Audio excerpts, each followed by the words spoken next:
മഹാനായ Abdullah bin ഔൻ എന്നവർ പറയുന്നു, 3 വിഷയം ഞങ്ങൾക്ക് ഇഷ്ടമാണ്. എന്താണത്? അൽ ഖുർആനു അയ്യതഅല്ലമൂ, നിങ്ങൾ ഖുർആൻ പഠിക്കണം. വഅയ്യഅമലു ബിമാ ഫീ, ഖുർആൻ അനുസരിച്ച് അമൽ ചെയ്യണം. വസ്സുന്ന അയ്യതഫഖഹു ഫീഹാ, നബി തങ്ങളുടെ സുന്നത്ത് നിങ്ങൾ പഠിക്കണം. പിന്നെ മൂന്നാമത്തേത്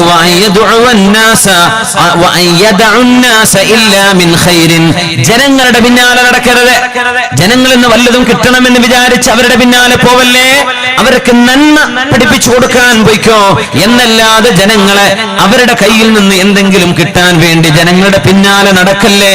ഇത് ജീവിതത്തിൽ കൊണ്ടു നടക്കേണ്ട നന്മയാണെന്ന് മഹാനായ ഇമാം ബുഖാരി തങ്ങൾ കിതാബുൽ അദബിൽ മഹാനായ അബ്ദുല്ലാഹ് ബിൻ ഔൻ എന്നവരുടെ ഈ വാക്ക് ഉദ്ധരിച്ചിട്ടുണ്ട്. റസൂലുള്ളാഹി സ്വല്ലല്ലാഹു അലൈഹി വസല്ലം തങ്ങളുടെ പ്രഗൽഭനായ സ്വഹാബിയാണ് ഉബയ്യ് ഇബ്നു കഅബ് റളിയല്ലാഹു അൻഹു. വിശുദ്ധമായ ഖുർആൻ മനപ്പാഠമാക്കിയ, ഖുർആൻ മനോഹരമായി ഓതുന്ന ഉബയ്യ് ഇബ്നു കഅബ് റളിയല്ലാഹു അൻഹു. നബി തങ്ങൾ പറഞ്ഞു, ഉബയ്യ് ഇബ്നു കഅബ്, ഇന്നല്ലാഹ അമറനി, അല്ലാഹു എന്നോട് പറഞ്ഞിട്ടുണ്ട് നിങ്ങൾക്ക് സൂറത്തുൽ ബയ്യിന ലിഅഖറ അലൈക സൂറത്തുൽ ബയ്യിന. സൂറത്തുൽ ബയ്യിന ലം യകുനില്ലദീന കഫറൂ എന്ന് ആരംഭിക്കുന്ന സൂറത്തുൽ ബയ്യിന നിങ്ങൾക്ക് ഓതിത്തരാൻ അല്ലാഹു എന്നോട് പറഞ്ഞു. ആരോട്? ഉബയ്യ് ഇബ്നു കഅബ് റളിയല്ലാഹു അൻഹു സന്തോഷം കൊണ്ട് പറഞ്ഞു പോയി, നബിയേ അസ്മാനി റബ്ബി, എന്റെ റബ്ബന്റെ പേര് പറഞ്ഞോ നബിയേ, എന്റെ റബ്ബ് എന്റെ പേര് പറഞ്ഞോ അങ്ങയോട്. ഉബയ്യ് ഇബ്നു കഅബിനെ, അതെ ഉബയ്യേ, അതെ ഉബയ്യേ, അല്ലാഹു നിങ്ങളുടെ പേര് പറഞ്ഞു. ഉബയ്യ് ഇബ്നു കഅബിന് സൂറത്തുൽ ബയ്യിന നബിയേ നിങ്ങൾ ഓതി കൊടുക്കണമെന്ന്. അത്രയും ഖുർആൻ ഓതുമായിരുന്ന ഉബയ്യ് ഇബ്നു കഅബ് റളിയല്ലാഹു അൻഹു അല്ലാഹുവിന്റെ റസൂൽ ചോദിച്ചു, അയ്യു ആയത്തിൻ ഫീ കിതാബില്ലാഹി അഅ്ളമു. ഉബയ്യ് ഇബ്നു കഅബ്, ഖുർആനിലെ ഏത് ആയത്താണ് ഏറ്റവും ശ്രേഷ്ഠമായത്? മഹാനവറുകൾ അല്ലാഹു വറസൂലുഹു അഅലം, അദബ് കൊണ്ട് പറഞ്ഞു, നബിയേ അല്ലാഹുവിനറിയാം, അവന്റെ റസൂലിനറിയാം. ഏറ്റവും ശ്രേഷ്ഠമായ ആയത്ത് ഏതാണ്? അതാണ് ചോദ്യം. പിന്നെയും നബി ചോദിച്ചു, അയ്യു ആയത്തിൻ ഫീ കിതാബില്ലാഹി അഅ്ളം, ഏറ്റവും ശ്രേഷ്ഠമായ ആയത്ത് സൂറത്തല്ല, ഏറ്റവും ശ്രേഷ്ഠമായ ആയത്ത് എന്താണ്? രണ്ടാമത് നബി തങ്ങൾ ചോദിച്ചപ്പോൾ അദബ് കൊണ്ട് മഹാനവറുകൾ അന്നേരം ഉത്തരം പറഞ്ഞു, അല്ലാഹു ലാ ഇലാഹ ഇല്ലാ ഹുവൽ ഹയ്യുൽ ഖയ്യൂം ലാ തഅഖുദുഹു സിനത്തുൻ വലാ നൗം له ما في السماوات وما في الأرض من ذا الذي يشفع عنده إلا بإذنه يعلم ما بين أيديهم وما خلفهم ولا يحيطون بشيء من علمه إلا بما شاء وسع كرسيه السماوات والأرض ولا يؤوده حفظهما وهو العلي العظيم. آية الكرسي നമുക്കറിയുന്ന ഒരു ആയത്താണ്, ഒരൊറ്റ ആയത്ത്. എന്താണ് ഇതിന്റെ ഒരു മഹാത്ഭുതം? എത്ര അത്ഭുതമുള്ള ആയത്താണ്, നമ്മൾ എപ്പോഴും ആലോചിച്ചിട്ടുണ്ടോ? 9 ജുംലയാണതിൽ, 9 സെന്റൻസുകൾ. ഒന്ന്, അല്ലാഹു ലാ ഇലാഹ ഇല്ലാ ഹുവൽ ഹയ്യുൽ ഖയ്യൂം. 2, ലാ തഅഖുദുഹു സിനത്തുൻ വലാ നൗം. ഇത് ഒറ്റ ആയത്താണ്, പക്ഷേ 9 ജുംലകളാണ്, 9 സെന്റൻസുകളാണ് അതിൽ. لا تأخذه سنة ولا نوم. 3, له ما في السماوات وما في الأرض. 4, من ذا الذي يشفع عنده إلا بإذنه. 5, അതാണ് മധ്യത്തിൽ വരുന്നത് കേട്ടോ, يعلم ما بين أيديهم وما خلفهم. 6, ولا يحيطون بشيء من علمه إلا بما شاء. 7, وسع كرسيه السماوات والأرض.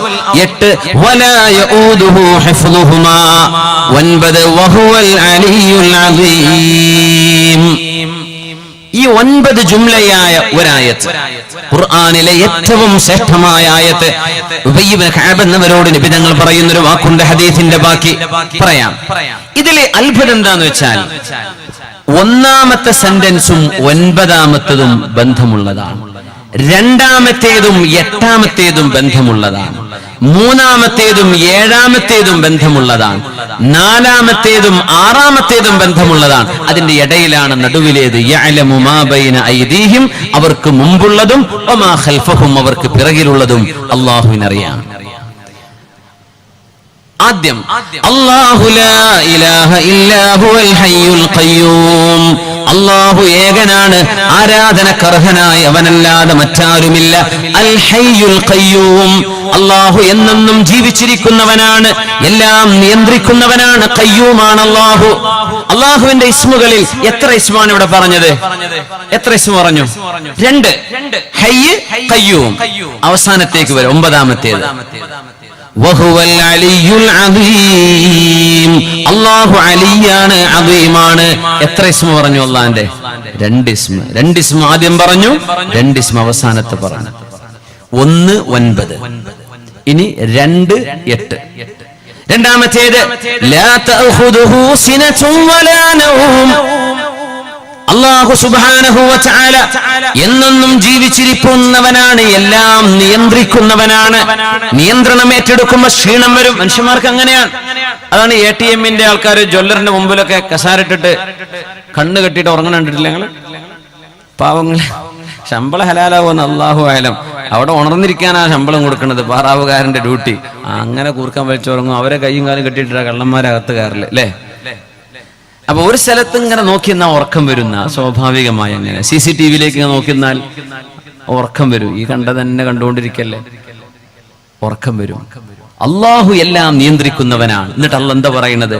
ആ റബ്ബിന് ഉറക്കമോ തൂങ്ങി ഉറക്കമോ ബാധിക്കുകയില്ല. നിങ്ങൾ റബ്ബിനെ മനുഷ്യനെ പോലെ കാണരുത്. അള്ളാഹ്ക്ക് തൂങ്ങിയിറക്കം വരൂല. ഈ പ്രപഞ്ചം റബ്ബ് നോക്കിയിരിക്കുകയാണ്. അള്ളാഹ്ക്ക് ഉറക്കം ബാധിക്കൂല. ലാ തഅഖുദുഹു സിനതുൻ വലാ നൗം. രണ്ടാമത്തെ ജുംല. ഇനി അവസാനത്തിന്റെ സെക്കൻഡ് ലാസ്റ്റ് ഏതാണ്? 8ാമത്തെ ജുംല എന്താണ് പറയുന്നത്? വലാ യഊദുഹു ഹിഫ്ദുഹുമാ, ഈ പ്രപഞ്ചത്തെ സംരക്ഷിച്ചു കൊണ്ടുപോകുന്നത് അള്ളാഹുവിന് ഒരു ക്ഷീണവും വരുത്തുകയില്ല. ബന്ധല്ലേ? രണ്ടാമത് പറഞ്ഞതും 8ാമത്തേതും ബന്ധിച്ചിരിക്കാൻ. അല്ലാഹു ക്ഷീണിക്കൂല. 3 മൂന്നാമത്തേതും 7ാമത്തേതും നോക്കൂ.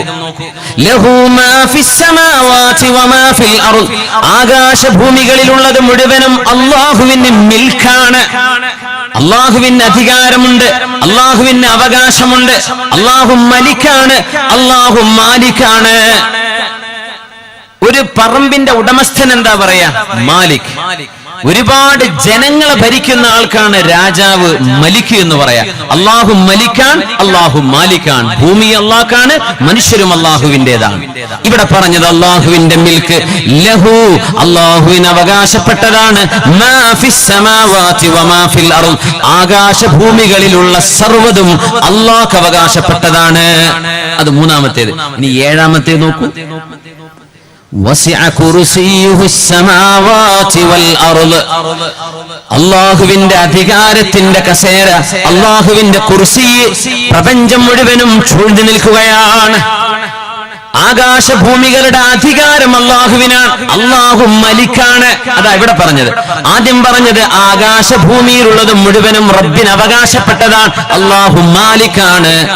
3ാമത്തേതും 7ാമത്തേതും നോക്കൂ എങ്ങനെ മനോഹരമായി ബന്ധപ്പെട്ടിരിക്കുന്നു. ഇനി 4, 6, പിന്നെ 5 നടുവിലേ ഉള്ളൂ. അതോടെ കേട്ടെ, അതിന് തുണയില്ല. 4ാമത്തേത് എന്താ പറയുന്നത്? മൻദല്ലദീ യഅലമു മാ ബൈന മൻദല്ലദീ യശ്ഫഉ ഇൻദഹു ഇല്ലാ ബിഇദ്നിഹി, അല്ലാഹുവിന്റെ സമ്മതമില്ലാതെ ആരാണ് ശഫാഅത്ത് ചെയ്യാൻ വരിക? റബ്ബ് സമ്മതം കൊടുക്കാത്തവരെ എങ്ങനെയാണ് അവിടെ ശഫാഅത്ത് ചെയ്യുക? അല്ലാഹ് സമ്മതം കൊടുത്തു അംബിയാഇന്, ശുഹദാഇന്, ആലിമീങ്ങൾക്ക്, സുഹൃത്തുക്കൾക്ക്. അല്ലാഹ് സമ്മതം കൊടുത്തതിന്റെ പേരിൽ ശഫാഅത്ത് ചെയ്യും. സമ്മതമില്ലാത്തവർ നാളെ ഒരിക്കലും ശഫാഅത്ത് ചെയ്യാൻ അവരെ കൊണ്ട് കഴിയുകയില്ല. ഇല്ലാ ബിഇദ്നിഹി, റബ്ബിന്റെ സമ്മതമില്ലാതെ. മുതഅല്ലിമീങ്ങൾക്ക് വേണ്ടി പറയാം, അവിടെ ഇസ്തിത്നാ ഉണ്ട് ഇല്ലേ? ഇല്ലാ ബിഇദ്നി, അല്ലാഹുവിന്റെ സമ്മതമില്ലാതെ എങ്ങനെയാണ് ശഫാഅത്ത് ചെയ്യുക? ഇനി 6ാമത്തേത് നോക്കൂ. വലാ യുഹീതൂന ബിശൈഇൻ മിൻ ഇൽമിഹി ഇല്ലാ ബിമാ ശാ, അവിടെയും ഒരു മുസ്തഫനയുണ്ട്. അല്ലാഹുവിന്റെ ഇൽമ നിങ്ങളാർക്കും ചൂഴ്ന്നെടുക്കാനും മുഴുവനായി മനസ്സിലാക്കാനും നിങ്ങളാരെ കൊണ്ടും കഴിയില്ല. ഇല്ലാ ബിമാ ശാ, അല്ലാഹു അള്ളാഹു തീരുമാനിക്കുന്നതും അവൻ അറിയിച്ചു തരുന്നതുമല്ലാതെ അള്ളാഹുവിന്റെ ഇൽമിൽ നിന്ന് ഒന്നുമേ നിങ്ങൾക്ക് കിട്ടുകയില്ല. റബ്ബിന്റെ പരമമായ അധികാരം മഹ്ശറയിലെ ദുനിയാവിലെ അള്ളാഹ് അനുവദിക്കുന്നവർക്കല്ലാതെ എന്ന് പറയുന്ന ഇല്ല എന്ന പ്രയോഗം വന്ന രണ്ട് ജുംലകൾ, നാലാമത്തേതും ആറാമത്തേതും നടുവിലെന്താ? യഅലമു മാ ബൈന ഐദീഹിം വമാ ഖൽഫഹും. നിങ്ങൾക്ക് മുമ്പിലുള്ളതും പിറകിലുള്ളതും അല്ലാഹു അറിയും. അത് വെച്ചത് നടുവില്. അതിന്റെ മുമ്പും വരികളുണ്ട്, ശേഷവും വരികളുണ്ട്. വളരെ സംക്ഷിപ്തമായി നമ്മൾ ആ ആയത്തിനൊന്ന് മനസ്സിലാക്കും. എത്ര അത്ഭുതമാണ്! ഒരൊറ്റ ആയത്താണിത്. അഅ്ളമു ആയത്തിൻ ഫിൽ ഖുർആൻ. പരിശുദ്ധമായ ഖുർആനിലെ ആയത്തുകളിൽ ഏറ്റവും ശ്രേഷ്ഠമായ ആയത്ത് ആയത്തുൽ കുർസിയാണെന്ന് മഹാനായ അഷ്റഫുൽ ഖൽഖ് തങ്ങളോട് മഹാനായ ഉബയ്യ് ഇബ്നു കഅബ് റളിയല്ലാഹു അൻഹു മറുപടി പറഞ്ഞു. അതറിയാമായിരുന്നു ഉബയ്യ് ഇബ്നു കഅബ് എന്നവർക്ക്, പക്ഷെ പറഞ്ഞില്ല, മടിച്ചു നിന്നു. എങ്ങനെയാ നബിയോട് ഇത് പറയാ? തങ്ങൾ ഒന്നുകൂടെ ചോദിച്ചു, നിങ്ങൾക്കറിയാമല്ലോ ഉബയ്യ് ഇബ്നു കഅബേ, പറഞ്ഞോളൂ. അങ്ങനെ പറഞ്ഞു കൊടുത്തപ്പോഴാണ് അല്ലാഹുവിന്റെ ഹബീബ് സ്വല്ലല്ലാഹു അലൈഹി വസല്ലം തങ്ങൾ നെഞ്ചിൽ കൈവച്ചുകൊണ്ട് നെഞ്ചിൽ ഒരു അടിയടിച്ചു റസൂലുള്ളാഹി തങ്ങൾ സ്വല്ലല്ലാഹു അലൈഹി വസല്ലം. എന്നിട്ട് പറഞ്ഞു, ലയഹ്നികൽ ഇൽമു അബാ മുൻദിർ. ഉബയ്യ് ഇബ്നു കഅബേ, നിങ്ങൾക്ക് ഞാൻ ഇൽമു കൊണ്ട് ആശീർവാദം നൽകുകയാണ്. ലിയഹ്നികൽ ഇൽമു യാ അബാ മുൻദിർ. ഉബയ്യ് ഇബ്നു കഅബേ, നിങ്ങൾക്ക് ഇൽമു കൊണ്ട് ഞാൻ അഭിനന്ദനം നൽകുകയാണ്. പിന്നെ ആ വാക്ക് പോരെ, ഇൽമിന്റെ മഹാകൂമ്പാരമാണ് മഹാനായ ഉബയ്യ് ഇബ്നു കഅബ് റളിയല്ലാഹു അൻഹു. ജിബാലുൻ മിൻ ജിബാലിൽ ഉമ്മ, അലമുൻ മിൻ അലാമിസ് സ്വഹാബ. സ്വഹാബികളിലെ പ്രഗൽഭനായ മഹാനായി മാറുന്ന ഉബയ്യ് ഇബ്നു കഅബ് റളിയല്ലാഹു അൻഹു ഹബീബിനോട് കാണിച്ച ഒരു അദബ്.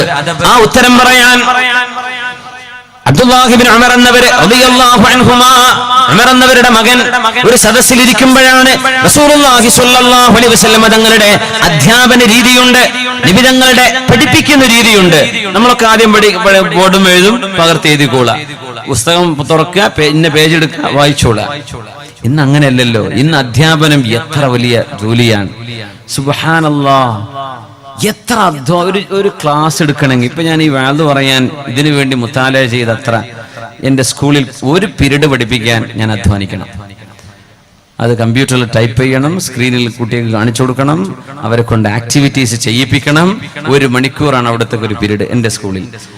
എത്ര അധ്വാനിക്കണം എന്നാണ്! സുബ്ഹാനല്ലാഹ്. അവർക്ക് പഠിക്കാൻ താല്പര്യമില്ലാതെ വരുന്ന മക്കളാണെങ്കിൽ അവർക്ക് ഇൻട്രസ്റ്റിംഗ് ആയിട്ട് ആ വിഷയം അവരെ കൊണ്ട് ചെയ്യിപ്പിക്കണം. നമ്മളൊക്കെ ഇവിടെ നല്ല സൗഭാഗ്യവാന്മാരാ. ഇത്രന്ന് ഇടങ്ങേറ് ഇവിടെ അല്ല പഠിപ്പിക്കാൻ. ചില സ്കൂളുകളൊക്കെ ഇപ്പൊ ആയി തുടങ്ങിയിട്ടുണ്ട്, അൽഹംദുലില്ലാ. അത് പഠിപ്പിക്കുന്നവർക്ക് നല്ല പ്രയാസം വരും, നന്നായിട്ട് ഹോംവർക്ക് ചെയ്യേണ്ടി വരും. ഈ ആശയം എങ്ങനെ കുട്ടികൾക്ക് മനസ്സിലാക്കി കൊടുക്കും? അടി എന്ന് പറഞ്ഞ പരിപാടി ഇല്ലല്ലോ. മക്കൾ അടിക്കാൻ പാടില്ല. നമ്മളൊക്കെ അടി കൊണ്ടവരാ. ഈ കൊണ്ടത് തിരിച്ചു കൊടുക്കാനുള്ളതല്ല, അത് നമ്മൾ കയ്യിൽ വെച്ചാൽ മതി. ഹിഫ്ള് പഠിക്കുന്ന എത്രയോ കുട്ടികള് ഖുർആനിനോട് വെറുപ്പ് പിടിച്ച് ഓടുന്നുണ്ട്. ഹിഫ്ള് പഠിപ്പിക്കുന്ന ഉസ്താദ്മാരെ അടിച്ചിട്ട് ഒരടി കിട്ടി പഠിച്ചവരാ. പക്ഷെ ഒരടിയും കിട്ടാതെ കുട്ടികൾക്ക് പഠിക്കാൻ കഴിയും. അടിക്കേണ്ട കാര്യമില്ല. അടിക്കാം ഗൈറ മുബർരിഹിൻ ഗൈറ മുബർറഹ്. എങ്ങനെ? മുറി വരാത്ത രീതിയിൽ, ചോര പൊടിയാത്ത രീതിയിൽ ചെറിയ അടി, അതിന് കുഴപ്പമില്ല. ഇമാം ബുഖാരി തങ്ങളുടെ ഉസ്താദ് മാലിക് ഇബ്നു അനസ് റളിയല്ലാഹു അൻഹുവിന്റെ മുമ്പിൽ വന്ന് ഹദീസ് പഠിക്കാമെന്ന കഥ ഉണ്ടല്ലോ. മാലിക് റഹ്മത്തുള്ളാഹി അലൈഹിയുടെ മുമ്പിൽ ചെറുപ്പക്കാരനായ സമയം, ഇസ്ഹാഖ് ഇബ്നു റാഹവൈഹിയാണോ മറ്റൊരു ഉസ്താദാണോ എനിക്ക് ഓർമ്മ വരുന്നില്ല ഇപ്പോ, മാലിക് എന്നവരോട് ഹദീസിനെ എനിക്ക് ഹദീസ് പഠിപ്പിച്ചത് ചെറിയ കുട്ടിയാണ്, മോനെ പഠിക്കാൻ സമയമായില്ല, മോൻ മാറി നിൽക്കിൻ. ഓരോരുത്തർക്ക് അത് സ്വീകരിക്കേണ്ട സമയമാകുമ്പോഴല്ലേ കൊടുക്കുക.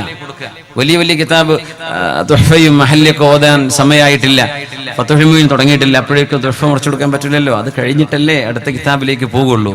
ശരി, റിയാദുസ് സ്വാലിഹീൻ കഴിഞ്ഞിട്ടില്ല, പിന്നല്ലേ ബുഖാരിയൊക്കെ ഓതി കൊടുക്കാൻ പറ്റൂ. അപ്പൊ ആയില്ല മോനെ, ആയില്ല. കുട്ടി പിന്നെയും ചോദിച്ചു, പിന്നെയും ചോദിച്ചു, പിന്നെയും ചോദിച്ചു. ഇമാം ദാരുൽ ഹിജ്റയാൻ, മദീന കണ്ട, ലോകം കണ്ട പ്രഗൽഭനായ ഇമാം മഹാനായ മാലിക് ഇബ്നു അനസ് റളിയല്ലാഹു അൻഹു, മാലികി മദ്ഹബിന്റെ ഇമാം. ഇദ്രിബൂഹു, ആ കുട്ടിയെ അടിക്കണല്ലോ എന്ന് പറഞ്ഞു മാലിക് റളിയല്ലാഹു അൻഹു. ഒരു വടി കൊണ്ട് 10 അടി അടിച്ചു, ചെറിയ അടി. പൊയ്ക്കോ മോനെ. കുട്ടി കരഞ്ഞിട്ട് അങ്ങോട്ട് പോയി. ചെറിയ അടി കേട്ടോ, നമ്മളെ ഈ ശരീരത്ത് വേദന വരുന്ന അല്ലെങ്കിൽ മുറിവുണ്ടാകുന്ന അടിയല്ലേ. അങ്ങനെ ആരെയും അടിക്കാൻ പാടില്ല. അധ്യാപകനാ ഒരു ഭാര്യയെ ശിക്ഷണം ചെയ്യുന്ന സമയത്ത് പോലും മിസ്വാക്ക് കൊണ്ടല്ലേ അടിക്കാൻ പറഞ്ഞേ. വടി ചൂരലോടിച്ചിട്ടാണോ അടിക്കേണ്ടത്? ചെറിയ അടി ഒരു ശരീരത്തിൽ തട്ടുന്ന സമയത്ത് സ്റ്റിമുലേഷൻ വരുന്ന ആൾക്കാരുണ്ട്. അങ്ങനെയാണ്. പറഞ്ഞാൽ മനസ്സിലാവുന്നവരുണ്ട്, ഒന്ന് തൊട്ടാൽ മനസ്സിലാവുന്നവരുണ്ട്. അങ്ങനത്തെ ചെറിയ കൊച്ചു അടി അങ്ങനെ പറ്റൂ. വലിയ ചൂറിലൊക്കെ വെളിച്ചെണ്ണയിൽ വാട്ടിക്കൊണ്ടുവന്നിട്ട് വെക്കുക. സുബ്ഹാനല്ലാഹ്, ഇങ്ങനെ ചെയ്യരുത്. നമ്മൾ താക്കാലികളെയല്ല, ബുദ്ധിയുള്ള മനുഷ്യരോടാണ് സംസാരിക്കുന്നത്. അവർക്ക് ദീനിനോട് വെറുപ്പുണ്ടാവില്ലേ? പ്രത്യേകിച്ച് നമ്മുടെ മദ്രസ മുഅല്ലിമീങ്ങൾ ശ്രദ്ധിക്കണേ. ഒന്ന്, ഇംഗ്ലീഷ് വിദ്യാഭ്യാസം വർദ്ധിച്ചുകൊണ്ടിരിക്കുകയാണ്. മദ്രസയിൽ പോവാൻ സമയമല്ല.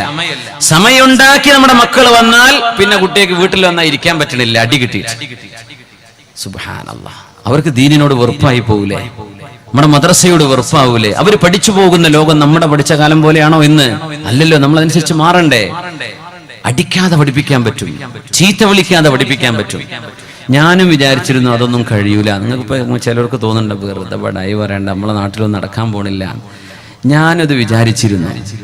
16 കൊല്ലായി ഞാൻ അവിടെ പഠിപ്പിക്കുന്നു, അബുദാബി, ദുബൈയിലൊക്കെ ആയിട്ട്.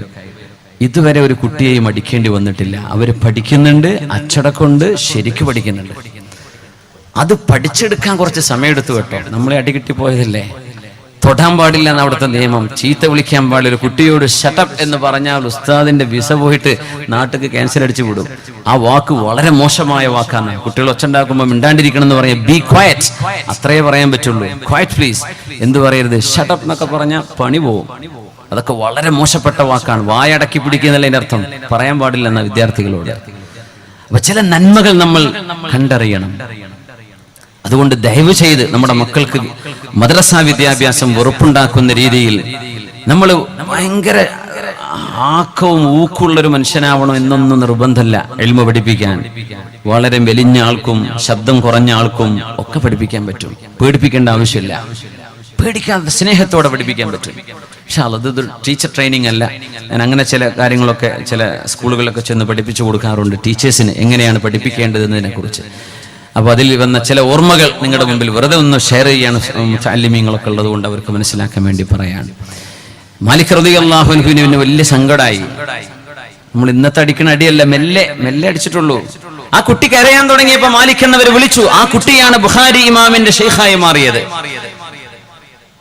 ബുഖാരി ഇമാമിന്റെ ഷെയ്ഖായി മാറി ഈ കുഞ്ഞ്. മാലിക് ഇമാം ചോദിച്ചു, മോനെ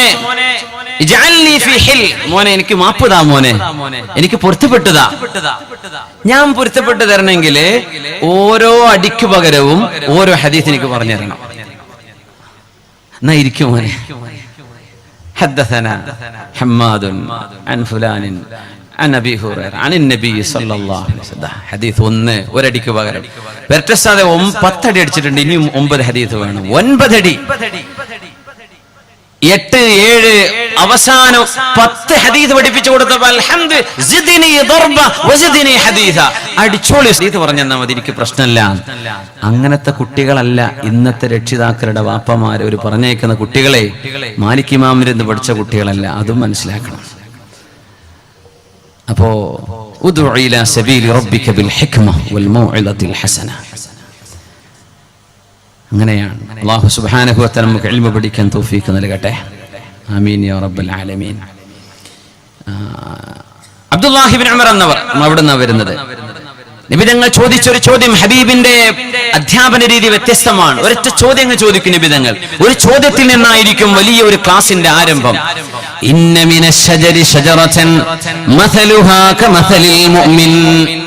സത്യവിശ്വാസിയുടെ ഉദാഹരണമായി മാറുന്ന ഒരു വൃക്ഷമുണ്ടത്. ഏതാണ്? ലാ യസ്ഖുതു വറഖുഹാ, അതിന്റെ ഇലകൾ വീഴാറില്ല. അത് മുഅ്മിനായ മനുഷ്യന്റെ ഉദാഹരണമാണ്. ഏതാണ് ആ മരമെന്ന് നബി തങ്ങൾ സല്ലല്ലാഹു അലൈഹി വസല്ലം. ആ സദസ്സിൽ ഉമർ എന്നവരുണ്ട്, അബൂബക്കർ റളിയല്ലാഹു അൻഹു ഉണ്ട്, കിബാറുസ് സ്വഹാബ, പ്രഗൽഭരായ സ്വഹാബിമാരുണ്ട്, ചെറുപ്പക്കാരനായ അബ്ദുല്ലാഹി ഇബ്നു ഉമർ എന്നവരും അവിടെയുണ്ട്. അബ്ദുല്ലാഹി ഇബ്നു ഉമർ എന്നവർക്ക് ഉത്തരം കിട്ടി. പക്ഷെ എങ്ങനെ മുതിർന്ന ആളുകൾ ഉണ്ടാവുമ്പോ എങ്ങനെയാ പറയാ? ജനങ്ങൾ മുഴുവൻ ഈ എല്ലാ മലമുകളിലേക്കും ആലോചിച്ചു. നാട്ടിൻപുറത്തുണ്ടാകുന്ന എല്ലാ മരത്തിന്റെയും പേര് പറഞ്ഞെടുത്ത് ഞങ്ങൾ പറഞ്ഞു, അല്ല, ഉത്തരം ശരിയല്ല, ഉത്തരം ശരിയല്ല. അത് ഈത്തപ്പനയാണ്, ഈത്തപ്പനയാണെന്ന് ഹബീബുനാ റസൂലുള്ളാഹി സ്വല്ലല്ലാഹു അലൈഹി വസല്ലം. അത് ഈത്തപ്പനയാണ്. നമ്മൾ വിചാരിക്കുന്നുണ്ട് തെങ്ങ് പോലെ നാട്ടിൽ ഇല്ലാത്തോണ്ടായിരിക്കും നബി തങ്ങൾ ഈത്തപ്പന എന്ന് പറഞ്ഞത്, അല്ലേ? അല്ല, തെങ്ങിനേക്കാളും മെച്ചമുള്ള സാധനമാണ് ഈത്തപ്പന. ബിനസ്വി അൽ ഹദീസ്, നബി തങ്ങളുടെ ഹദീസ് അങ്ങനെയാണ് സല്ലല്ലാഹു അലൈഹി വസല്ലം. എന്തെന്നറിയോ? ഏറ്റവും കടുത്ത ചൂടിൽ ഈത്തപ്പഴം കഴിക്കൽ എപ്പോഴാണ്? ഇപ്പൊ ഗൾഫിലൊക്കെ ചൂടിലേക്ക് കയറി പോവാണ്. ചൂട് ഇപ്പൊ തണുപ്പ് കഴിഞ്ഞു തുടങ്ങി.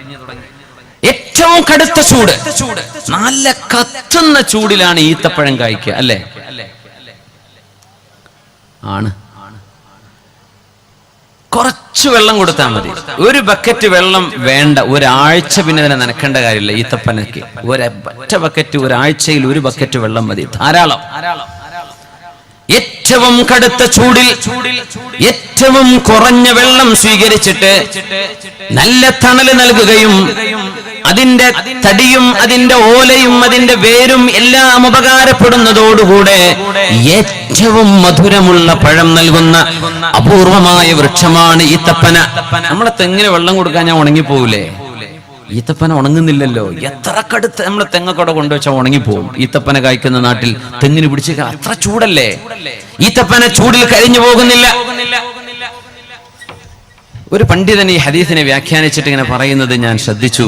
ഇത് മുഅല്ലിമീങ്ങളെ കുറിച്ച് പറയാതിരിക്കണം. നാട്ടിലെ മദ്രസയിലെ ഉസ്താദുമാരെ കുറിച്ചൊക്കെ നാട്ടുകാരെ പേടിക്കണം, കമ്മിറ്റിക്കാരെ പേടിക്കണം, കുട്ടികളെ വാപ്പാരെ പേടിക്കണം. എന്നാ കൊടുക്കണ ശമ്പളം എത്രയാ? 2500, 4000, 5000, 10,000 എന്നൊക്കെ പറഞ്ഞാൽ ലക്ഷറി ആയിപ്പോയി. കമ്മിറ്റിക്കാരെ സ്വന്തം പുരക്ക് ഒരാഴ്ച പോയിട്ട് 4 ദിവസത്തിന് 10,000 തികയില്ല. പക്ഷെ നമ്മൾ ഉസ്താദുമാർക്ക് വളരെ കുറഞ്ഞ ശമ്പളമാണ് കൊടുക്കുന്നത്. അവർ ചെയ്യുന്ന പണി ഏറ്റവും നല്ല പണി. ഈത്തപ്പഴം കായ്ക്കുന്ന പോലെ നമ്മുടെ മക്കളെ ദീൻ പഠിപ്പിച്ചു കൊണ്ടുവരികയാണ്. അവർക്ക് ഇൽമു പഠിപ്പിക്കുകയാണ്, ഖുർആൻ പഠിപ്പിക്കുകയാണ്.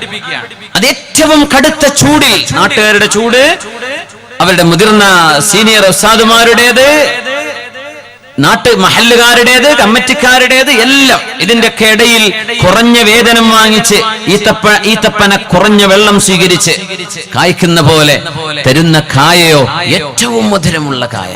യാ അല്ലാഹ്, ഉസ്താദുമാർക്ക് നല്ല ശമ്പളം കൊടുക്കണേ. വല്ല പള്ളി കമ്മിറ്റിക്കാരുണ്ടെങ്കിൽ പറയാം, ദയവ് ചെയ്തിട്ട്. നിങ്ങൾ ഇപ്പോഴാ പഴയ ശമ്പളം വെച്ച് നടക്കരുത്. നമ്മുടെ ഉസ്താദുമാർക്ക് വല്ല വിഷമമുണ്ടോ? അവർക്ക് പിന്നെ പള്ളിക്ക് മുണ്ട് വിരിക്കേണ്ടി വരിക, കുട്ടിനെ കെട്ടിക്കണം, പുരണ്ടാക്കണം. നമ്മൾ എന്തിനങ്ങനെ അവസ്ഥ? ഏതെങ്കിലും മാഷന്മാരങ്ങനെ ചെയ്യണമെന്ന് കണ്ടിട്ടുണ്ടോ? പള്ളിയിലച്ചന്മാരങ്ങനെ പിരിവെടുക്കണമെന്ന് കണ്ടിട്ടുണ്ടോ? എന്തേന്നറിയോ? മാന്യമായ ശമ്പളം കൊടുക്കുന്നുണ്ട്. നമ്മൾ എന്ത് ചെയ്യും? അതൊക്കെ ധാരാളല്ലേ? പള്ളിക്ക് ലക്ഷക്കണക്കിന് വരുമാനമുണ്ട്. എന്നാ ഉസ്താദുമാർക്ക് ശമ്പളം കൂട്ടി കൊടുത്തൂടെ? അത് പറഞ്ഞ കമ്മിറ്റിയിൽ അന്ന് തെറ്റാണ്. അത് പറയാനും പറ്റൂല, പറഞ്ഞാൽ നടക്കൂല. അതിൽപ്പെട്ട 1-2 ആൾക്കാർ മരിച്ചിട്ടേ പിന്നെ പറഞ്ഞിട്ട് തന്നെ കാര്യമുള്ളൂ. ഇങ്ങനത്തെ ചില മഹല്ലുകൾ നാടുകളിലുണ്ട്. ദയവ് ചെയ്ത് മഹാന്മാരായ ഉസ്താദുമാരെ, മുഅല്ലിമീങ്ങളെ, മുദർരിസുമാരെ ബഹുമാനിക്കണം. ആ ബഹുമാനത്തിന്റെ ഭാഗം അവർക്ക് അർഹമായ ശമ്പളം കൊടുക്കലാണ്. അത് അതിന്റെ ഒരു ഭാഗമാണ്. അവർക്കൊരു ഇസ്സത്ത് വേണ്ടേ? അവർക്ക് അവരുടെ കാര്യങ്ങൾക്ക് കുട്ടിയും കുടുംബവും മക്കളൊക്കെ ഉള്ളവരെല്ലാം നഖ്ല, ഈത്തപ്പനയാണ് മുഅ്മിനിന്റെ ഉദാഹരണം എന്ന് നബി തങ്ങൾ പറഞ്ഞത് നമ്മുടെ ഉസ്താദുമാരെ കുറിച്ചാണോ എന്ന് ഞാൻ ഓർക്കുകയാണ്. യാ അല്ലാഹ്, മസലുഹാ കമസലിൽ മുഅ്മിൻ, അത് മുഅ്മിനായ മനുഷ്യന്റെ ഉദാഹരണമാണ്. നബി സല്ലല്ലാഹു അലൈഹി വസല്ലം തങ്ങൾ ഉത്തരം പറഞ്ഞപ്പോ അബ്ദുല്ലാഹ് ഇബ്നു ഉമർ എന്നവർ വാപ്പയോട് പറഞ്ഞു, ഉമർ ഇബ്നുൽ ഖത്താബ് റളിയല്ലാഹു അൻഹുവിനോട് ബച്ചി ഉപ്പാ. നബി തങ്ങൾ ചോദിച്ചപ്പോഴേ ആ ഉത്തരം എന്റെ മനസ്സിൽ വന്നിട്ടുണ്ടായിരുന്നു. അത് ഈത്തപ്പനയാണെന്ന് എനിക്കറിയുമായിരുന്നു, എന്നാൽ ഞാനത് പറഞ്ഞില്ല ഉപ്പാ, ഞാനത് പറഞ്ഞില്ല. ഉമർ റളിയല്ലാഹു അൻഹു ചോദിച്ചു, മോനെ നിനക്കത് പറയുമായിരുന്നില്ലേ? എങ്ങനെയാണ് ഉപ്പാ പറയുക? ആ സദസ്സിലല്ലേ നിങ്ങളെപ്പോലെ പ്രായമുള്ള മുതിർന്ന ആളുകൾ ഇരിക്കുന്നത്? മുതിർന്ന ആളുകൾ ഇരിക്കുമ്പോൾ ഈ ചെറുപ്പക്കാരനായ ഞാൻ അവിടെ വെച്ച് ഉത്തരം പറയുന്നത് അദബുകേടല്ലയോ എന്ന് ഞാൻ പേടിച്ചുപോയി. ഞാൻ അതുകൊണ്ടാണ് പറയാതിരുന്നത്. മോനെ, നീ എങ്ങാനും അത് പറഞ്ഞിരുന്നെങ്കിൽ ഉപ്പാക്കത് വല്ലാത്ത അഭിമാനമാകുമായിരുന്നു മോനെ എന്ന് ഉമർ ഇബ്നുൽ ഖത്താബ് റളിയല്ലാഹു അൻഹു. പക്ഷേ ഇബ്നു ഉമർ തങ്ങൾ പറഞ്ഞില്ല എന്നാ. എന്തേ? വലിയ വലിയ ആൾക്കാരൊക്കെ ഇരിക്കും, എങ്ങനെ പറയാ? ഒരു അദബ് കാണിച്ചു. സുബ്ഹാനല്ലാഹ്, ഇൽമ് എന്ന് പറയുന്നത് ഈ അദബാണ് എന്ന് ഉമ്മത്തിൽ നബി സല്ലല്ലാഹു അലൈഹി വസല്ലം തങ്ങളുടെ സ്വഹാബിമാർ നമ്മളെ പഠിപ്പിച്ചുകൊണ്ടിരിക്കുന്നു. അള്ളാഹുവിന്റെ കലാമും ഹബീബിന്റെ സുന്നത്തുകളും പഠിച്ചു വന്നാൽ, വിശുദ്ധമായ ദീൻ നമ്മൾ മനസ്സിലാക്കി കഴിഞ്ഞാൽ നമ്മുടെ ജീവിതത്തിൽ അച്ചടക്കമുണ്ടാവുകയും ആലിമീങ്ങളോട്, സാദാത്യങ്ങളോട്, ഇൽമിന്റെ അഹ്ലുകാരോട്, മുതഅല്ലിമീങ്ങളോട് ഖൽബിനുള്ളിൽ സ്നേഹമുണ്ടാവുകയും ചെയ്യണം. ഇബ്നു മസ്ഊദ് റളിയല്ലാഹു അൻഹു പറയുമായിരുന്നു, വല്ലാഹി ലൗ സുംതു നഹാറ വസല്ലൈതു ലയാലി, എല്ലാ രാത്രികളിലും ഞാൻ നിസ്കരിച്ചു എന്നിരിക്കട്ടെ, എല്ലാ പകലും ഞാൻ സുന്നത്ത് നോമ്പെടുത്തു എന്നിരിക്കട്ടെ, എന്നിട്ട് സജ്ജനങ്ങളായ ആളുകളോട് എന്റെ മനസ്സിൽ സ്നേഹമില്ല എങ്കിൽ എന്നെ അല്ലാഹു നരകത്തിലേക്ക് എന്റെ മുഖത്തിന്മേൽ വലിച്ചു കൊണ്ടുപോകുമോ എന്ന് ഞാൻ പേടിക്കുകയാണ്. സജ്ജനങ്ങളോട് സ്നേഹമില്ലാതെ, ആലിമീങ്ങളോട് ബഹുമാനമില്ലാതെ ഞാൻ ഒരുപാട് നിസ്കാരവും നോമ്പും നിർവഹിച്ചിട്ട് എനിക്ക് ഉപകാരപ്പെടുകയില്ലെന്ന് സ്വഹാബികളിലെ ആലിമായ മഹാനായ അബ്ദുല്ലാഹി ഇബ്നു മസ്ഊദ് റളിയല്ലാഹു തആല അൻഹു. അല്ലാഹു നമുക്ക് സജ്ജനങ്ങളോടുള്ള മഹബ്ബത്ത് അല്ലാഹു നൽകട്ടെ. ഉഹിബ്ബുസ് സ്വാലിഹീന വലസ്തു മിൻഹും, ഉഹിബ്ബുസ് സ്വാലിഹീന വലസ്തു മിൻഹും വഅർജു അൻ അനാല ബിഹിം ശഫാഅ وأكره من بضاعته المعاصي وإن كنا سواء في البضاعة. മഹാനായ ശാഫിഈ റഹ്മത്തുള്ളാഹി അലൈഹി നമ്മുടെ മദ്ഹബിന്റെ ഇമാം, ഉഹിബ്ബുസ് സ്വാലിഹീന വലസ്തു മിൻഹും, തന്റെ ശിഷ്യനായ അഹ്മദ് ഇബ്നു ഹംബൽ തങ്ങളെ കുറിച്ച് പറഞ്ഞതാണത്രേ. എന്തൊരു അത്ഭുതം! ഉസ്താദ് ശിഷ്യനെ ബഹുമാനിച്ചിട്ട് പറയാ, എന്തൊരു അത്ഭുതം!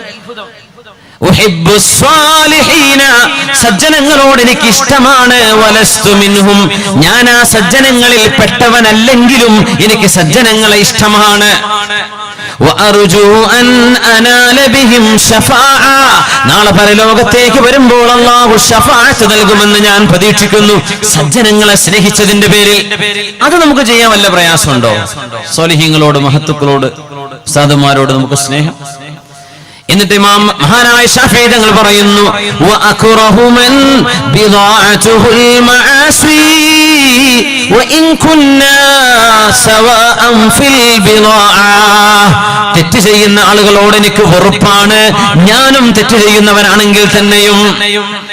ഈ സ്വാലിഹീങ്ങളിൽ പെട്ടവൻ, എനിക്ക് സ്വാലിഹീങ്ങളെ ഇഷ്ടമാണ്, ഞാൻ അവരെ സ്നേഹിക്കുന്നു എന്ന് പറഞ്ഞത് തന്റെ ശിഷ്യനായ മഹാനായ ഇമാം അഹ്മദ് ഇബ്നു ഹംബൽ റളിയല്ലാഹു തആല അൻഹുവിനോട് മഹാനവറുകളെ സംബന്ധിച്ച് പറഞ്ഞതാണത്രേ. ഇതിൽ അത്ഭുതം എന്താണെന്ന് വെച്ചാൽ, ശാഫിഈ ഇമാമിനേക്കാളും പ്രായം കൊണ്ട് ചെറുതാണ് അഹ്മദ് ഇബ്നു ഹംബൽ തങ്ങൾ. അഹ്മദ് ഇബ്നു ഹംബൽ തങ്ങൾ പറയും, ഞാൻ ഷാഫി ഇമാമിന്റെ ശിഷ്യനാണ്. ഷാഫി ഇമാം പറയും, ഞാൻ അഹ്മദ് ഇബ്നു ഹംബൽ തങ്ങളുടെ ശിഷ്യനാണ്. എന്തൊരത്ഭുതം! നമ്മുടെ നാട്ടിലൊക്കെ വലിയ ഒച്ചപ്പാടുണ്ടായത് ശംസുൽ ഉലമ ഉസ്താദ് അല്ല എന്ന് പറഞ്ഞിട്ടാ.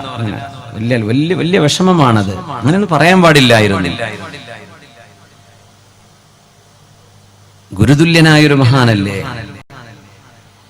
അഹ്മദ് ഇബ്നു ഹംബൽ. എന്റെ ഗുരുനാഥനാണ് അഹ്മദ്. അല്ലല്ല, ഷാഫി ഇമാം എന്റെ ഉസ്താദാണ്. ഷാഫി ഇമാം മഹാനായ അഹ്മദ് ഇബ്നു ഹംബൽ എന്നവരെ സന്ദർശിക്കാൻ പോകാറുണ്ട് വീട്ടിൽ. അപ്പൊ ആൾക്കാരൊക്കെ പറയും, നാട്ടുകാർക്ക് ഇവന് എന്ത് കിട്ടിയാലും എന്തെങ്കിലും പറയണ്ടേ, ഉസ്താദ് ഇപ്പൊ എന്തിനായി ശിഷ്യനെ കാണാൻ പോകുന്നത്? ഒരു വിഭാഗം ആളുകൾ, ഷാഫി ഇമാമെ നിങ്ങളുടെ അടുത്ത് ശിഷ്യൻ ഇങ്ങോട്ട് വരല്ലേ വേണ്ട, നിങ്ങൾ എന്തിനാ അങ്ങോട്ട് പോയി കാണുന്നത്? ഇമാം ഷാഫി തങ്ങൾ ബഗ്ദാദിലുള്ള കാലം, അവിടെ നിന്നാണ് പിന്നീട് ഈജിപ്തിലേക്ക് മാറുന്നത്. ഇമാം ഷാഫി തങ്ങളുടെ ഖബറുള്ളത് ഈജിപ്തിലാണ്, ഖൈറോവിലാണ്. ആ ഖബറിന്റെ മുകളിൽ ഒരു ചെറിയ ഒരു കപ്പലിന്റെ ഒരു ചെറിയ ഒരു രൂപമുണ്ട് കുബ്ബയുടെ മീതെ, ഇന്നും കാണാൻ പറ്റും. വലിയ അത്ഭുതമാണ്.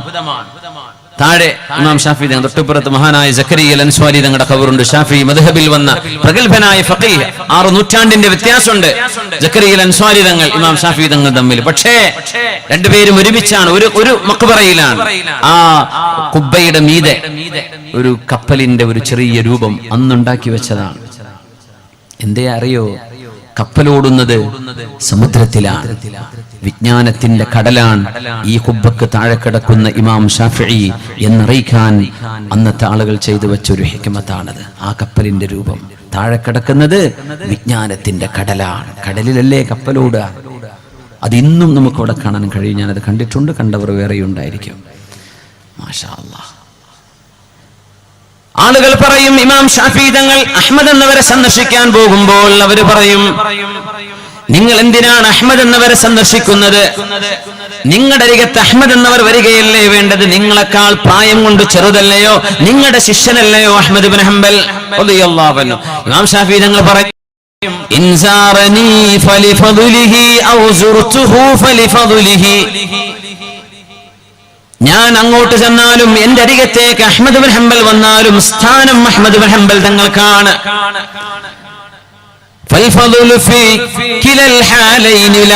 രണ്ടവസ്ഥയിലും സ്ഥാനം അഹ്മദ് ഇബ്നു ഹംബൽ തങ്ങൾക്കാണ്.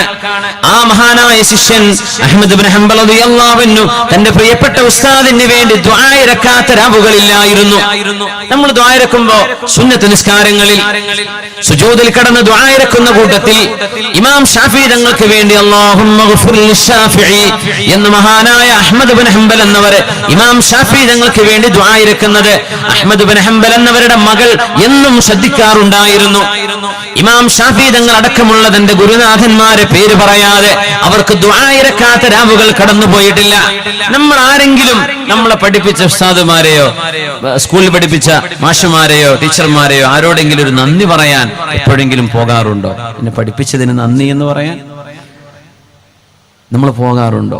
മിനിമം നമുക്ക് 4-5 മണിക്കൂർ ഓപ്പറേഷൻ ചെയ്ത ഡോക്ടറുടെ അടുത്ത് ഒരു കുഴപ്പമില്ലാതെ എഴുന്നേറ്റ് കയ്യും കാലൊക്കെ ഒടിഞ്ഞു ചെന്നിട്ട് ഓപ്പറേഷൻ ചെയ്ത് ആ ഡോക്ടർ പോലും വെള്ളവും ഭക്ഷണം കഴിക്കാതെ മണിക്കൂറുകളോളം നമ്മുടെ കാല് എല്ല് തുന്നിപ്പിടിപ്പിച്ചിട്ട് അവിടുന്ന് 2 മാസം കഴിഞ്ഞ് ഇറങ്ങിപ്പോന്നിട്ട് എപ്പോഴെങ്കിലും ആ 2 കാലുകൊണ്ട് നടന്നു ചെന്ന് ഡോക്ടറെ നിങ്ങളോട് നന്ദി പറയാൻ വേണ്ടി വന്നതാണ്, എന്തെങ്കിലും ഒരു സമ്മാനം കൊടുത്തിട്ട് നിങ്ങൾ എന്റെ ശരീരത്തിൽ ഓപ്പറേഷൻ ചെയ്തല്ലേ, അള്ളാഹു അതാണല്ലോ എന്റെ ശിഫക്ക് കാരണമാക്കിയത്, ഒരു നന്ദി നമ്മൾ പറയാറുണ്ടോ? ആ ബില്ലെടുത്തിട്ട് പോരും, അതെന്നെ ധാരാളല്ലേ.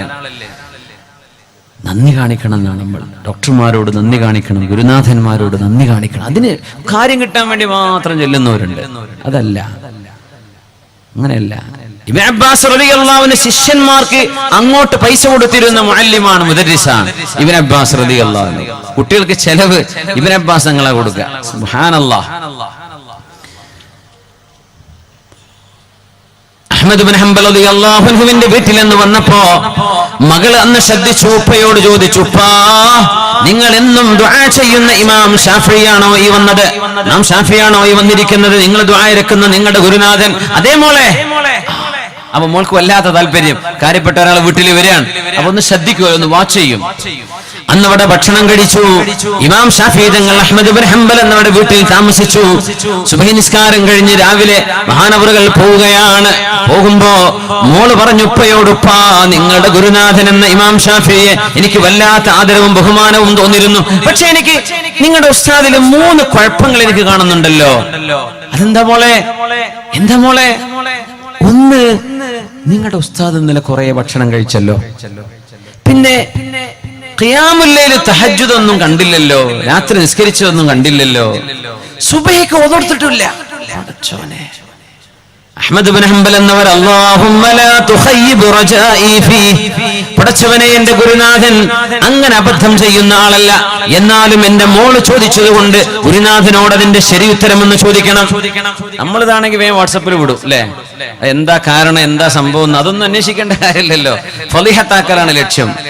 സുബ്ഹാനല്ലാഹ്. വല്ലാത്തൊരു കാലം, വല്ലാത്തൊരു കാലം. മഹ്ശറിലൊക്കെ ചെല്ലുമ്പോഴേ ഏടിന് എണ്ണം കൂടും, അത്രയുള്ള വിഷയം.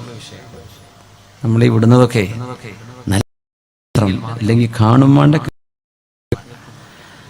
ഇമാം ഷാഫി തങ്ങളോട് ശിഷ്യനായ അഹ്മദ് ഇബ്നു ഹംബൽ എന്നവർ ചോദിച്ചു, ഉസ്താദേ എന്റെ മോള് നിങ്ങളിൽ ഇങ്ങനെ 3 വിഷയം പറയുന്നുണ്ട്, നിങ്ങൾ ഇന്നലെ ഒരുപാട് ഭക്ഷണം കഴിച്ചെന്ന്. ഈ ഒരുപാടെന്ന് പറഞ്ഞാൽ എത്ര എന്നറിയോ?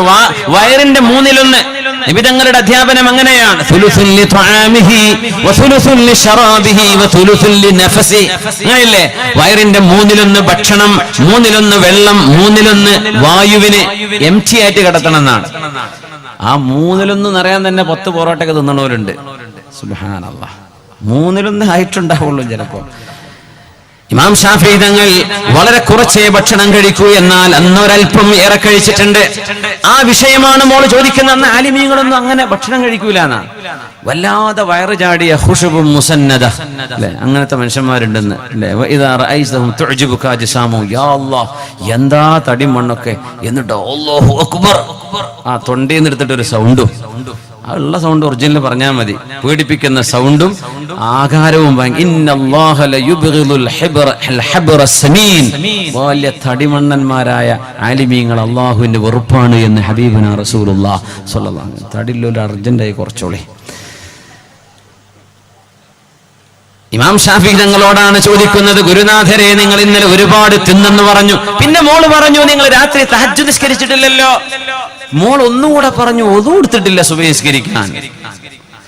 വല്ല മറുപടി ഉണ്ടോ ഉസ്താദേ? ഇമാം ഷാഫിഈ തങ്ങൾ പറഞ്ഞു, ചോദിച്ചതിന് നന്ദി. തുആമുൽ കരീമി ദവാഉൻ ഫഅക്തർതു മിൻഹു, മാന്യനായ മനുഷ്യന്റെ ഹലാലായ ഭക്ഷണം ഒരു മരുന്നാണ്, അത് ഞാൻ ഇന്നലെ നന്നായി കഴിച്ചിട്ടുണ്ട്. നിന്യനായ മനുഷ്യന്റെ ഭക്ഷണം അസുഖമാണ്, അത് ഞാൻ തിന്നാറില്ല. ഹലാല് മാത്രം നോക്കി നടക്കുന്ന തഹറിൽ ഹലാൽ എന്ന ഒരു മഹത്തായ ഗുണം ജീവിതത്തിൽ കൊണ്ടു നടക്കുന്ന അഹ്മദ് ഇബ്നു ഹംബലെ, നിങ്ങളുടെ ഭക്ഷണം മാന്യതയുള്ള ഭക്ഷണമാണ്, നിങ്ങളൊരു സ്വാലിഹായ മനുഷ്യനാണ്, നിങ്ങൾ തരുന്ന ഭക്ഷണം ഞാൻ ഒരൽപ്പം ഏറെ കഴിച്ചു. എന്തേ? ഇത് മരുന്നാണ്. അതാണല്ലേ. പിന്നെ ഇന്നലെ രാത്രി ഞാൻ എന്തേ തഹജ്ജുദ് നിസ്കരിക്കാത്തത്? ഉറങ്ങിയാലല്ലേ നിസ്കരിക്കാൻ പറ്റൂ. ഞാൻ ഇന്നലെ നിങ്ങളുടെ ഭക്ഷണം കഴിച്ച് കടന്ന കിടപ്പിൽ എന്റെ മനസ്സിലേക്ക് വിശുദ്ധമായ ഖുർആനിലെ ആയത്തിൽ നിന്ന് 70ഓളം മസ്അലകൾ ഞാൻ ഇന്നലെ രാത്രി മനനം ചെയ്തെടുത്തിട്ടുണ്ട്. മുജ്തഹിദാണ്, ഇസ്തിൻബാത്ത് ചെയ്യാൻ കഴിവുള്ള ആളാണ്, അതിന്റെ മുഅഹിലാത്തുകളുള്ള മഹാനാണ് ഇമാമുന ഷാഫിഈ റഹ്മത്തുള്ളാഹി അലൈഹി. 70ഓളം മസ്അലകൾ ഇന്നലത്തെ ആ ഒരു കിടത്തത്തിൽ ഞാൻ ഇന്നലെ മനസ്സിലാക്കി എടുത്തിട്ടുണ്ട്. ഉറങ്ങിയിട്ടില്ല. ആയിഷയുടെ ഉദുവോടുകൂടെയാണ് ഞാൻ സുബ്ഹി നിസ്കരിച്ചത്. എന്റെ ഉദു മുറിഞ്ഞിട്ടില്ലായിരുന്നു, അതുകൊണ്ടാണ് സുബ്ഹിക്ക് ഉദു എടുക്കാൻ എന്നെ കാണാതിരുന്നത്. ഇതുപോലെയുള്ള മഹത്തുക്കളാണ് മദ്ഹബുകൾ ഉണ്ടാക്കിയതെന്നും അവരുടെ ഇജ്തിഹാദുകളാണ് മദ്ഹബിന്റെ അഭിപ്രായങ്ങളെന്നും നമ്മൾ മനസ്സിലാക്കിയാൽ ഒട്ടുമിക്ക തെറ്റിദ്ധാരണകളും മാറാൻ കാരണമാവും. ഇവരാണ് ഇതിന്റെ ആളുകൾ. നമ്മളെപ്പോലെ ഏതെങ്കിലും ഒന്ന് രണ്ട് കാര്യം മാത്രം പഠിച്ചവരല്ല. ഇൽമിന്റെ ബഹറുകൾ ഇസ്തിസ്ഖാ ചെയ്ത അങ്ങേ അറ്റത്തോളം ഇൽമിൽ നിന്ന് ഇൽമിന്റെ അറ്റം കാണാൻ കഴിഞ്ഞ പ്രഗൽഭരായ ആലിമീങ്ങളാണ്. ആലിമു ഖുറൈശിൻ യഅലം യംലഉ തിബാഖൽ അർദ് ഇൽമാ എന്ന ഹബീബിന്റെ ആ ഹദീസ് ഇമാം ഷാഫിഈ തങ്ങളെ കുറിച്ചാണെന്ന് മഹാനായ അല്ലാമ ഇബ്നു ഹജർ തങ്ങൾ പറഞ്ഞ ഖുറൈശി തറവാട്ടിൽ വരികയും ലോകത്തിന്റെ ചക്രവാള സീമകൾ മുഴുവനും വിജ്ഞാനം കൊണ്ട് നടക്കുകയും ചെയ്യുന്ന ഒരു ചെറുപ്പക്കാരനായ പണ്ഡിതൻ എന്റെ ഉമ്മത്തിൽ, എന്റെ ഷാഫിഈ, എന്റെ കുടുംബത്തിൽ, എന്റെ ഹാഷിമി പരമ്പരയിൽ വരുന്നുണ്ട്. ആ പറഞ്ഞ വാക്ക് ഇമാം ഷാഫിഈ തങ്ങളെ കുറിച്ചാണെന്ന് മഹാനായ അല്ലാമ ഇബ്നു ഹജർ തങ്ങൾ. സുബ്ഹാനല്ലാഹ്, ഈ പ്രഗൽഭരായ ആലിമീങ്ങൾ അവരുടെ ജീവിതത്തിന്റെ മഹത്വം നമ്മളൊന്ന് കണ്ടു നോക്കൂ. എത്രയാണ് അവരുടെ ഇബാദത്ത്, എത്രയാണ് അവർ അല്ലാഹുവിന് വേണ്ടി ത്യാഗം ചെയ്തത്, എത്ര മഹത്വമാണ് അവരുടെ ജീവിതത്തിൽ നമ്മൾ കാണുന്നത്. വിജ്ഞാനം എന്നത് നൂറുൻ, അത് നൂറാണ്. ആ കൊച്ചുകുട്ടി മഹാനായ ഇമാം ഷാഫിഈ തങ്ങൾ 10 വയസ്സായ സമയത്ത് 10 വയസ്സാകുമ്പോഴേക്കും മുഅത്ത മനപ്പാടമാക്കിയിട്ടുണ്ട്. 7 വയസ്സായപ്പോൾ ഖുർആൻ മനപ്പാടമാക്കിയിട്ടുണ്ട്. 9 ദിവസവും രാത്രിയും എടുത്തിട്ടാണ് 4000ഓളം വരുന്ന ഹദീസുകൾ മുഅത്തയിൽ നിന്ന് അസറുകളും അല്ലാത്തതും ഇമാം ഷാഫിഈ തങ്ങൾ മനപ്പാടമാക്കുന്നത്. ആ മോനെ കണ്ടപ്പോ ഇമാമു ദാരിൽ ഹിജ്റ ലാ യുഫ്താ മാലികും ഫിൽ മദീന, ലോകം കണ്ട പ്രഗൽഭനായ ഇമാമും ഇമാം മാലിക് എന്നവർ ലോകത്ത് ജീവിച്ചിരിപ്പുണ്ടാകുമ്പോ ഒരാളും ഫത്വ കൊടുക്കരുത് എന്ന് പറഞ്ഞ ആ മാലികി ഇമാം ആ കുഞ്ഞിനെ നോക്കി പറഞ്ഞു, യാ ഗുലാം. മാലികി ഇമാമിന്റെ ശിഷ്യനാണ് ഷാഫിഈ തങ്ങൾ, ഷാഫി ഇമാമിന്റെ ശിഷ്യനാണ് അഹ്മദ് ഇബ്നു ഹംബൽ തങ്ങൾ. ഇവര് 3 പേരും 3 മദ്ഹബുകളിൽ ഇമാമുകൾ. പിന്നെ ഇമാമുൽ അഅ്ലമായ ആദ്യ മദ്ഹബിന്റെ ഗ്രന്ഥങ്ങൾ രചിച്ച ആദ്യത്തെ അൽ ഫിഖ്ഹുൽ അക്ബർ എന്ന ഗ്രന്ഥം രചിച്ച മഹാനായ അബൂ ഹനീഫത്തുൽ കൂഫി റളിയല്ലാഹു അൻഹു. ഈ 4 മദ്ഹബിന്റെ ഇമാമുമാർ അവർ ചെയ്ത സേവനങ്ങൾ എത്രയാണ് അവരുടെ ഇൽമിന്റെ ആഴം. മഹാനായ ഇമാം ഷാഫി തങ്ങളുടെ മുഖത്ത് നോക്കിയിട്ട് മഹാനായ മാലിക് എന്നവർ പറഞ്ഞില്ലേ, യാ ഗുലാം ഇന്നി അറാ ഫീ വജ്ഹിക നൂറാ, മോനെ നിങ്ങളുടെ മുഖത്ത് ഞാനൊരു വെളിച്ചം കാണുന്നുണ്ട്, മോനെ നിങ്ങളുടെ മുഖത്തൊരു വെളിച്ചമുണ്ട്. ഫലാ തുത്ഫിഹാ ബിദുൽമത്തിൽ മഅസിയ, ആ പ്രകാശം നിങ്ങൾ തെറ്റുകൾ ചെയ്തിട്ട് നശിപ്പിച്ചു കളയരുത്. തെറ്റുകൾ ചെയ്തിട്ട് തെറ്റുകളുടെ ഇരുട്ട് കാരണം ആ വെളിച്ചം ഇല്ലാതെയായി പോകരുത് മോനെ എന്ന് അന്ന് ശിഷ്യനോട് പറഞ്ഞിട്ടുണ്ട്. മഹാനായ മാലിക് റളിയല്ലാഹു അൻഹു ജീവിതത്തിൽ എപ്പോഴോ ചെറിയ മനപ്പാഠമാക്കാൻ ഒരു ചെറിയ ബുദ്ധിമുട്ട് വന്നപ്പോ തന്റെ പ്രഗത്ഭനായ ഉസ്താദ് വക്കീ എന്നവരോട് ഇമാം ഷാഫി തങ്ങൾ ചെന്ന് പറഞ്ഞ വാക്ക് എല്ലാവരും മനപ്പാഠമാക്കുന്ന രണ്ടുവരി കവിതകളിലെ ശഖൗതു ഇലാ വകീഇൻ സൂഅ ഹിഫ്ളി فأرشدني إلى ترك المعاصي وقال العلم نور الله حقا ونور الله لا يعطى لعاصي. എന്റെ ഗുരുനാഥനോട് ഞാൻ ചെന്ന് പറഞ്ഞു, വക്കീഅേ എനിക്ക് ഓർമ്മപ്പശക ചെറുതായി വരുന്നുണ്ട്. ആരായി പറയുന്നത്? 10 ലക്ഷം ഹദീസുകൾ, അതിന്റെ സനദും അതിന്റെ മുത്തൂനുകളും എല്ലാം മനഃപ്പാഠമാക്കുകയും ഇസ്തിംബാത്തിന്റെ കഴിവുണ്ടാവുകയും ഒരു മസ്അല മനസ്സിലാക്കിയെടുക്കാൻ കഴിയുന്ന, ഹദീസുകളെ ജംഅ് ചെയ്യാൻ കഴിയുന്ന, ഹദീസുകളുടെ ബലാബലം മനസ്സിലാക്കാൻ കഴിയുന്ന, ആ വചനങ്ങളിൽ നിബിതങ്ങൾ ഉദ്ദേശിച്ച ഉദ്ദേശം എന്താവാമെന്ന് മനസ്സിലാക്കിയെടുക്കാൻ കഴിവുള്ള മഹാനായ മുജ്തഹിദായ ഇമാം ഷാഫി തങ്ങൾ ചെറിയൊരു മനപ്രയാസം, ഒരു ചെറിയ ഒരു ഓർമ്മപ്പശക വന്നപ്പോൾ ഗുരുനാഥനോട് ചെന്ന് പറയുന്നു. അപ്പോഴാണ് വക്കീ എന്നവർ പറയുന്നത്, മോനെ وقال العلم فأرشدني إلى ترك المعاصي, മോനെ തെറ്റുകൾ ചെയ്യരുത് മോനെ, പാപങ്ങൾ ചെയ്യരുത്. മുതഅല്ലിമീങ്ങൾക്ക് വേണ്ടി ഞാനടക്കം ഞാൻ വമാ ഉബർരിഉ നഫ്സി ഇന്നൻ നഫ്സ ലഅമ്മാറത്തും ബിസ്സൂഅ, എല്ലാവർക്കും ഞാൻ എന്റെ നഫ്സിനോടാണ് ആദ്യം പറയുന്നത്. വിജ്ഞാനം നൽകാൻ അല്ലാഹു നൽകുന്ന ഒരു കാരണം പരിശുദ്ധ ഖുർആൻ പറഞ്ഞു, അത് ബുദ്ധിശക്തിയോ ഓർമ്മശക്തിയോ അല്ല. ഇത്തഖുല്ലാഹ വയുഅല്ലിമുകുമുല്ലാഹ്, നിങ്ങൾ അല്ലാഹുവിനെ ഭയപ്പെടണം, എന്നാൽ അല്ലാഹു നിങ്ങൾക്ക് ഇൽമു തരും. ഇതാണ് ഇൽമു തരാൻ അല്ലാഹു കാരണം പറഞ്ഞത്. ഇത്തഖുല്ലാഹ വയുഅല്ലിമുകുമുല്ലാഹ്, തെറ്റുകൾ ചെയ്യാതിരുന്നാൽ അല്ലാഹു നിങ്ങൾക്ക് ഇൽമു തരും. മൻ ഖാറഫ ദംബൻ ഫാറഖഹു അഖ്ലുൻ ലാ യഊദു ഇലൈഹി അബദാ, ഒരു പാപം ചെയ്യുമ്പോൾ ആ പാപത്തിന് തത്തുല്യമായ ഒരു ബുദ്ധിയിൽ നിന്ന് ഒരളവ് നിങ്ങൾക്ക് എന്നേക്കുമായി നഷ്ടപ്പെടുന്നുണ്ട്. അത്ഭുതമുള്ള ഹദീസാണിത്. മൻ ഖാറഫ ദംബൻ ഫാറഖഹു അഖ്ലുൻ ലാ യഊദു ഇലൈഹി അബദാ, തെറ്റുകൾ അല്ലാഹു പുറത്തു തരും, പക്ഷേ നമ്മുടെ ബുദ്ധിയിൽ നിന്ന് ഒരംശം ഓരോ തെറ്റിന്റെ കൂടെയും നഷ്ടപ്പെടുന്നുണ്ടത്രേ. മൻ ഖാറഫ ദംബൻ, ഒരു പാപം ചെയ്യുകയാണെങ്കിൽ ഫാറഖഹു അഖ്ലുൻ, അവന്റെ ബുദ്ധിയിൽ നിന്ന് ഒരംശം നഷ്ടപ്പെടുന്നുണ്ട്. ലാ യഊദു ഇലൈഹി അബദാ, അതൊരിക്കലും പിന്നെ തിരിച്ചു വരികയില്ല.